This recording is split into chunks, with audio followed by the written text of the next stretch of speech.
Jumpa lagi Sobat Olahraga, semoga kalian selalu dalam keadaan sehat dan penuh semangat. Hari ini kita punya kabar terbaru seputar Timnas Indonesia yang sayang banget kalau dilewatkan. Berikut berita lengkapnya. 5 pemain Timnas senior yang diabaikan jelang Piala AFF U23 2025, padahal masih layak bela skuad muda Garuda. Tolak Ajax demi Garuda. Denny Lanzaat pilih bertahan di Timnas Indonesia meski ditawari posisi di klub legendaris Eropa. Tapi sebelum kita masuk ke inti pembahasan, dukung dulu channel ini dengan menekan tombol subscribe. Dengan begitu, saya makin semangat menghadirkan berita-berita menarik untuk kalian. Meski usianya masih masuk kategori U23, 5 nama besar ini justru tak terlihat di daftar pemain yang dipanggil Gerald van den Burg untuk mengikuti pemusatan latihan jelang Piala AFF U23 2025. Padahal, mereka sudah punya pengalaman bermain di level tertinggi bersama Timnas Indonesia Senior. Siapa sangka, nama-nama besar ini malah tak masuk radar. Bahkan ketika ajang Piala AFF U23 bakal digelar di rumah sendiri, tepatnya di Stadion Gelora Bung Karno dan Stadion Patriot Bekasi pada 15-29 Juli mendatang. Inilah 5 pemain Timnas Senior yang secara usia masih bisa memperkuat tim U23, namun justru tak masuk daftar panggil Gerald van den Burg. 1. Rafael Struijk dari starting Timnas ke tanpa klub dan kini tak dipanggil. Nama Rafael Struijk seolah ikut menghilang seiring minimnya menit bermain yang ia dapatkan di klub. Meski masih berusia 22 tahun dan berstatus pemain naturalisasi, Struijk tak dipanggil ke TC Piala AFF U23 2025. Ini cukup mengejutkan mengingat sang pemain sudah mencatatkan 23 caps bersama Timnas Senior. Namun, performa yang kurang mengilap di Brisbane Roar mungkin jadi pertimbangan utama. Struijk hanya mengoleksi 239 menit bermain dari total 10 pertandingan di Liga Australia musim lalu. Kini, dia pun berstatus tanpa klub usai kontraknya berakhir. Meski berpengalaman, Van den Burg tampaknya memilih untuk memberi tempat bagi striker muda yang lebih haus menit bermain. 2. Justin Hubner, tembok kokoh Timnas yang tak ikut skuad U23. Di lini belakang, absennya Justin Hubner juga menyita perhatian. Dengan 15 caps internasional, pengalaman di level tertinggi jelas tak diragukan lagi. Namun, di balik reputasi itu, Hubner kini berstatus bebas transfer setelah Wolverhampton Wanderers tak memperpanjang kontraknya.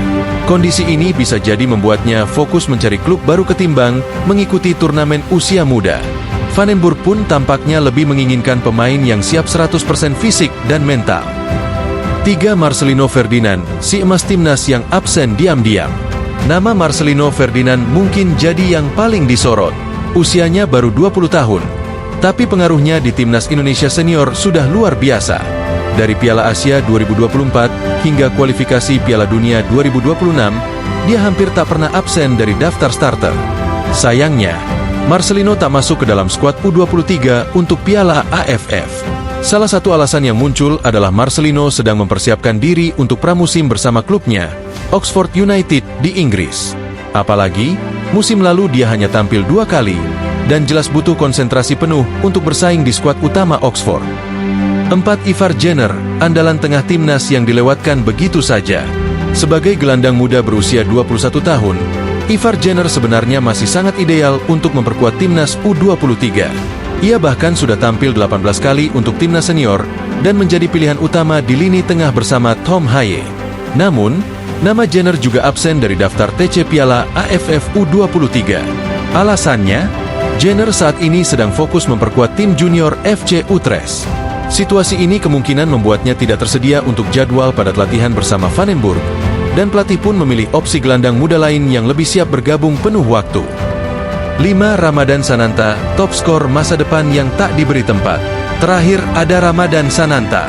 Striker muda berusia 22 tahun ini sudah tampil 22 kali bersama Timnas Indonesia Senior dan punya insting gol yang mumpuni. Namun, namanya juga tidak masuk ke dalam daftar pemain untuk Piala AFF U23. Padahal, sebagai penyerang murni, Sananta memiliki naluri predator yang sulit ditemukan di usia muda. Namun, Van den Burg tampaknya punya pandangan lain.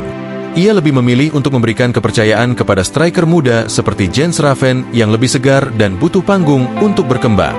Sananta sendiri kini bermain di DPMM FC, klub asal Brunei, yang juga mungkin jadi pertimbangan logistik dan teknis terkait pemanggilan. Kesimpulan, Timnas U23 memilih wajah baru. Tapi apakah itu langkah tepat? 5 nama besar ini secara usia masih bisa memperkuat Timnas U23 di ajang Piala AFF U23 2025. Tapi keputusan Vandenburg tak memasukkan mereka ke daftar pemain tentu punya pertimbangan matang. Entah itu soal jam terbang, kebugaran, fokus klub, atau membuka ruang regenerasi. Yang jelas, absennya pemain-pemain senior ini menandakan bahwa Piala AFF U23 kali ini akan menjadi ajang unjuk gigi bagi talenta baru. Namun, pertanyaan besar tetap menggelayut. Akankah tanpa 5 pilar utama ini, Timnas U23 tetap kompetitif dan bisa bicara banyak di rumah sendiri? Hanya waktu yang akan menjawab. Dan kita semua tinggal menunggu bagaimana hasil racikan Vandenburg di turnamen yang penuh gengsi ini. Tolak Ajax demi Garuda. Denny Lanzaat pilih bertahan di Timnas Indonesia meski ditawari posisi di klub legendaris Eropa. Denny Lanzaat membuat keputusan yang bikin banyak orang tercengang. Di tengah ketertarikan Ajax Amsterdam, klub raksasa Eropa yang punya sejarah panjang dan reputasi mendunia, Lanzaat justru memutuskan untuk bertahan bersama Timnas Indonesia. Ya, pelatih berusia 49 tahun itu memilih tetap menjadi bagian dari skuad Garuda ketimbang menerima tawaran menggiurkan sebagai asisten pelatih ketiga Ajax di bawah kepemimpinan John Heitinga. Langkah Lanzaat ini bukan hanya soal loyalitas, tapi juga sinyal bahwa proyek besar Timnas Indonesia sedang sangat serius. Ketika sosok sekelas Lanzaat menolak kembali ke klub elit Belanda, itu artinya ada sesuatu yang besar tengah dibangun di bawah komando Patrick Kluivert dan staf kepelatihan lainnya. Denny Lanzaat diincar Ajax, tapi malah bilang tidak. Nama Denny Lanzaat sempat jadi perbincangan hangat di media-media Belanda. Ia dikabarkan masuk radar Ajax Amsterdam untuk menjadi bagian dari staf pelatih baru yang dikomandoi oleh John Heitinga. Tawaran itu bahkan sudah diajukan secara resmi, dengan rencana Lanzaat akan mendampingi 2 pelatih lainnya, Marcel Keizer dan Frank Perebom. Namun, kabar mengejutkan datang dari media Voetbal Primeur. Dalam laporan eksklusif mereka, Lanzaat menolak tawaran Ajax karena masih terikat kontrak dan punya komitmen kuat bersama Timnas Indonesia. Menurut laporan itu, pembicaraan antara Direktur Ajax, Maritz Beuker, dan Lanzaat sempat dilakukan ketika Timnas Indonesia melawan Jepang di Osaka. Tapi hasilnya, Ajax gigit jari. Disebutkan, setelah Direktur Maritz Beuker berbicara dengan Denny Lanzaat seputar pertandingan Jepang-Indonesia di Osaka, Dewan Direksi ingin menambahkannya sebagai asisten ketiga, tetapi ternyata hal itu tidak memungkinkan karena kewajiban kontrak di Timnas Indonesia. Kenapa Denny Lanzaat lebih memilih Timnas Indonesia? Keputusan ini menunjukkan komitmen luar biasa dari seorang Denny Lanzaat terhadap proyek Timnas Indonesia. Meski Ajax adalah klub top Eropa yang punya daya tarik besar, Lanzaat menilai bahwa berada di dalam tim pelatih Patrick Kluivert punya prospek yang tak kalah menantang. Terlebih lagi, Timnas Indonesia saat ini sedang berada di fase historis, bersiap menghadapi babak keempat kualifikasi Piala Dunia 2026. Tentu, Lanzaat melihat bahwa membangun sejarah baru bersama Indonesia adalah sebuah tantangan yang jauh lebih berarti daripada sekadar menjadi asisten ketiga di klub elit yang sudah mapan. Di Timnas Indonesia, Lanzaat memegang peran penting dalam pengembangan strategi dan performa, bukan sekadar figuran di pinggir lapangan. Timnas Indonesia siap tancap gas di putaran keempat kualifikasi Piala Dunia 2026. Keputusan Lanzaat bertahan pun berbarengan dengan momen krusial bagi Timnas Indonesia. Garuda akan berlaga di babak keempat kualifikasi Piala Dunia 2026 zona Asia yang akan digelar pada 8-14 Oktober 2025 di Arab Saudi dan Qatar. Format kompetisinya cukup unik. 6 tim akan dibagi ke dalam 2 grup, masing-masing berisi 3 tim. Hanya juara grup yang berhak melaju langsung ke Piala Dunia 2026. Sementara runner-up grup akan melanjutkan perjuangan di putaran kelima atau babak playoff antar benua. Ini artinya, tak ada ruang untuk kesalahan. Tim harus tampil sempurna di setiap pertandingan. Indonesia akan bersaing dengan tim-tim elit Asia. Lawannya pun tak main-main.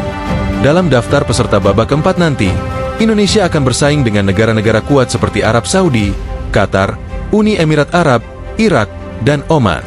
Keenam tim ini akan memperebutkan 2 tiket langsung menuju Piala Dunia serta 1 slot tambahan melalui jalur playoff.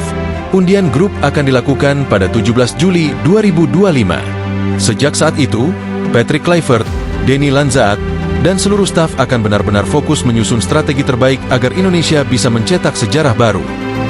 Bukan sekadar tolak Ajax, tapi tanda bahwa proyek Timnas Indonesia sedang dilirik dunia. Penolakan Lanzaat terhadap tawaran Ajax bukan cuma soal loyalitas. Ini juga menunjukkan bahwa proyek Timnas Indonesia tengah menarik perhatian. Ketika pelatih-pelatih berkelas Eropa mulai terlibat, dan bahkan memilih bertahan daripada pulang ke Liga Top Dunia, artinya Indonesia sedang bergerak ke arah yang benar. Tak hanya itu, Lanzaat juga memperkuat sinyal bahwa Timnas Indonesia kini jadi salah satu proyek sepak bola paling menarik di Asia. Bersama Patrick Kluivert dan tokoh-tokoh penting lainnya, ia akan menjadi bagian penting dari perjalanan sejarah sepak bola Indonesia menuju Piala Dunia. Keputusan yang luar biasa dari Denny Lanzaat bukan hanya menegaskan kecintaannya pada sepak bola, tapi juga pada perjuangan. Dan perjuangan itu kini bernama Timnas Indonesia. Nah, itulah pembahasan kita kali ini. Semoga bisa menambah wawasan dan memberikan informasi yang bermanfaat untuk kalian semua. Jangan lupa terus dukung channel ini dengan like, share, dan subscribe agar kami semakin semangat menghadirkan konten menarik lainnya. Sampai jumpa di video selanjutnya. Tetap semangat dan dukung terus sepak bola Indonesia. Terima kasih.